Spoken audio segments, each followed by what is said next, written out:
Hey guys, this is Dr. Sean with Natural BodyWorks, and we're going to go over how this kind of stuff works. Cupping on a shoulder injury. So I've got my cupping set here. This is a pneumatic version. Hear that? You can hear it.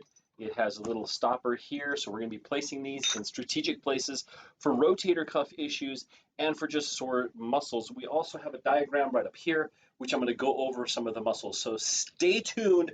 I've got two parts to do with this. Part one is the front, part two is the back.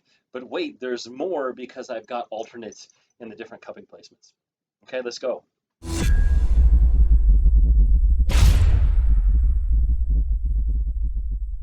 Okay, hopefully you can see this. This is a diagram of the shoulder. We're looking at the left shoulder on this one, so adapt accordingly. So we have a few different areas we want to talk about.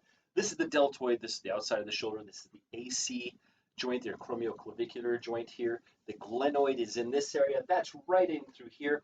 And we have this guy, which is the pectoralis major. Underneath it, I've written in light red, pectoralis minor. That's the one we're going to go after. Other landmarks, sternocleidomastoid right through here, and we have the collarbone or clavicle comes up through here from the sternum to the acromion. Now, shoulder pain, generally with shoulder pain, we have to look at so many things. The shoulder is a very complex joint. It has lots going on with it, and so we need to do a few tests first. So number one test is kind of like to see if your range of motion is very smooth coming up. If you lag or you have to do one of these kind of things to get up into here, we could have a problem with the rotator cuff. That needs to be checked. So chiropractic, acupuncture, massage therapy, physiotherapy, and some other stuff can help with that without surgery. We want to do as much as we can without surgery because surgery should be the last resort because you're going to have problems after surgery almost always. They start cutting away at things, there's scar tissue buildup, there's patterning that gets happening with the muscles, and that's not good. So let's see what we can do. If you get one of these little sets, this cupping set, there's about 50 bucks. You can get them online in different places. They're very useful. There's a few caveats and warnings with them, so follow the directions. I do have a book on Amazon on cupping. I'll try and put a link somewhere down there. It just basically shows the basic of what to watch out for, what to do, and what not to do. There's some things you should do and shouldn't do, like where not to put them. Don't put them on your eye. Don't put them on your mouth. Don't put them on your nipple, I guess. And don't put them places where you don't put other stuff. Whatever. Anyway, the best position for most cupping is going to be on the backside. I will show that too in part two of this is just part one. So we want to explain cupping and we want to explain how it works. Now what cupping does is it takes fluid and displaces it through the different layers of the tissues. If we look at these layers, we've got the skin layer, and then we've got a fat layer, and then we've got muscle layer, and then we have bone, right? So there's many different layers in there that fluid can come through. Once it's displaced, it has to be replenished. That starts a cascade of enkephalins and endorphins and histamines, inflammation chemicals, that will come in and start to clean up the area. That's what we're trying to do. We're trying to move some of those fluids around. It does pull toxins out like the lactic acid, but that happens because of displacement. That displacement helps fluids to wash through. There's different kinds of cupping too. You can do the fire cupping, which is you take a globe one and you set a fire inside it, you put it on, and it sucks in. I don't use fire because I don't like getting burned. There's also wet cupping where they put some holes in there and they pull out the blood. I don't use that because I don't like seeing the blood. I mean, does it work? Yeah, it's great. Um, but I don't use it. So I use this way. It's easy. It's rather safe. There's a couple things you have to watch out for. Don't leave it on too long. Okay, that's the number one thing. Number two, keep checking on it. You want to do 1 or 2 pumps at first, maybe 3 pumps.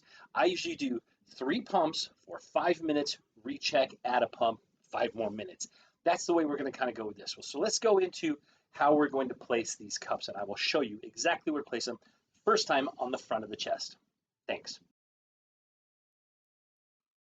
Okay, so here, this is my left shoulder. We're going to do the deltoid area, which is here, and we're going to do the pec minor, and we're going to do one on top here. So what you do is you take your handy dandy little cupping system set like this, and we're going to put it right here, right below this gully, okay? Right there is going to be point number 1. We're going to give it 3 pumps like we were saying, right? We're going to do another point out here on the AC joint. 1, 2, 3 here. What I like doing is having, so I can get this off there without using both hands, is having about a space of 1 cup between each cup. We can use some other cups here too. We're going to do one more up here on this part here, which is called the trapezius. A great point. This is a gallbladder point. Sometimes they don't want to stick because you're gosh, touch this one, huh? That one's not going to stick. I guess we're too tight up there. I don't know. The other one we're going to do is right in here. This is the serratus anterior. Really good one to do. There we go. 3. We would have 4, right? Because we'd have this one up here, but that one just didn't want to take, so I can't get the angle on it right yet. I'll have to get the, there's an extra tube that many times comes with these that attaches here. You can get to those. It's a little bit easier to do. Now, so this is step 1. So we're going to do this for 5 minutes, right? Hold it on there. Let these do their thing. This is only 3 pumps. You saw those. We're noticing how we're seeing a little bit of pink in there. Not much. You can do another one if you don't feel like that's enough pressure. You should feel a little pressure, which I do here and here. And we're going to try to do maybe 1.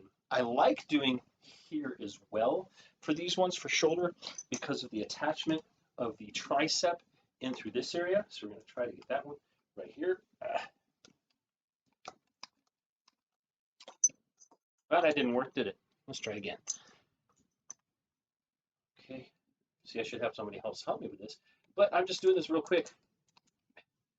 Let's do 4, just to show you how it works and how it looks. So there we go. 1, 2, 3, 4. We should have 5. This is kind of the front side, right? So we look like we have stuff hanging off. So good red color looking here and not bad looking there. So remember, this is pulling fluids through pressure. Negative pressure inside here is pulling the skin up. That's why it looks like a little bubble like that. Now that's going to pull blood towards it over time. If it's real stagnant, it may pull up darker colored blood. It'll be really, really deep red. We're seeing a little bit of the redness here, but we're not going to do it for the whole 5 minutes because I want to do the backside as well. So anyway, there we go. So we have top of deltoid. This is the AC joint right here. This one here is the pectoralis minor. It's a really good one. You can move it around if you need to, move it around. Feel that stretch inside there. This is serratus anterior. This is a muscle that goes from underneath here into this area and guides the shoulder blade in its movement. Very important with shoulder injuries. It tends to hang on, and then you get a lot of this restriction.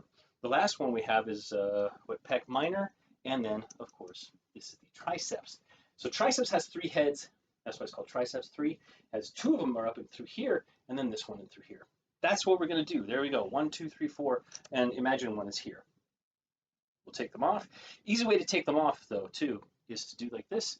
You take them and you go pop. There we go. Release the pressure, and we do have a little bit of a red mark there. It's not bad, though. These are easy ones.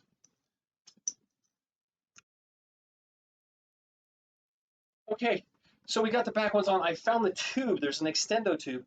Looks a lot like a spark plug tube, but it fits right in. Oops. Right in here, like this. And it attaches to the other one. I think it's kind of an alternate item that you can get in some of your things. But here's the back ones, and we'll talk about the back drawing it the same kind of way. We're just going to look at the back side. This is going to be opposite, but that's okay. So we did one, again, right up through here. This is that gallbladder point. And then we did a couple others, which we're trying to get. Here's the spine, for example. Here's the shoulder blade. We want to do in through here and out through here. Now we can go out through this side, but I'm just going to do 1, 2, 3 on these ones. That's the ones I have there. Really, it was hard to get these suckers on, so you can see where they're at. You can see if they're, as I move, you can see where they're at and how they hold on. We do have some good color change through here. But again, 5 minutes is all you need with those kind of things, and that's what we want to see. So here we go. There we go. Number 1, 2, and 3. We're going to pull them off here. Good. Try to reach these things is hard. I might have to just wear a shirt with this one. Okay, so there we go. That's 2 parts. So we did front and back, general application of those for the shoulder and any shoulder problems. That's kind of very general. If you want to be more specific, go for where there's actual tenderness or pain or muscle tightness. That's what we want to use these for. Now again, simple right here. See, good pneumatic pump. Stopper in this section.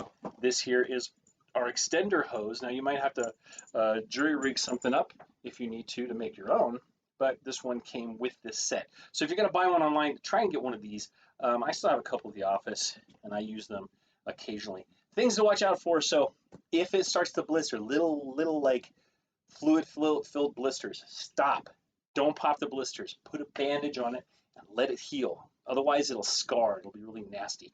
It's just also, and it also stings. So that's a different condition, which I go over in the book a little bit. And again, I'll put a link down there. It was just a workbook that I have. I don't really have any of the placement schemes in there, but that's what I'm working on right now. So anyway, you guys don't forget to subscribe and like and check out the other videos. I got all kinds of stuff that I'm doing on this channel with the anatomy and physiology stuff, which I always add that stuff in. I've got medical terminology because I teach that at school, at college, and some other places. And I've got, you know, the acupuncture pen, and now the cupping and other stretching things just for you guys. So we're going to show you a couple more stretches here in just a minute, and you guys take good care. And don't forget to do stretches. Let me know how you're doing. If you have questions, ask me in the comments. I always answer them. I try to anyway. Okay? Take care. Bye.